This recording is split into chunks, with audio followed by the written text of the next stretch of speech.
Hey guys, welcome back to another video. And in this video, I'm going to show you the exact location of dam control tower key in Arc Raiders. This would be a step by step so you can grab it quickly without wasting time or risking unnecessary fights. This guide is especially useful if you're trying to progress faster because keys in Arc Raiders aren't just collectibles, they're directly connected to loot access and blueprint unlocks, which means better gear and smoother progression. Alright, let's get into it. Once you spawn into the expedition, make your way toward the dam testing annex area. As you move through this part of the map, pay close attention to the environment and landmarks around you. The annex area can look similar to nearby zones, so using visual cues from the terrain and structures will help you stay on track. Now, when you reach the correct spot, the video zooms in and briefly pauses.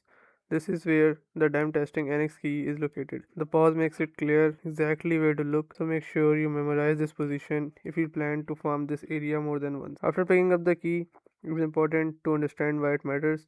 This key unlocks access to valuable loot and blueprint related content, which is crucial if you want stronger weapons, better gear, and more efficient builds as you progress through the game. Here's a tip: try to plan your runs around key locations, even if you don't immediately need the loot behind the key. Collecting it early gives you flexibility later and reduces repeat runs. Another quick tip is to stay alert while grabbing the key. The dam testing annex area can attract enemies or arc machines, so listen for audio cues and be ready to disengage if things get risky. It's always better to extract safely with the key than to get greedy. And that's it. This is a short, efficient guide designed to help you get the key fast and move on with your run. If this guide helped you, make sure to like the video, subscribe for more arcade tips and guides, and I'll catch you in the next one. Thanks for watching.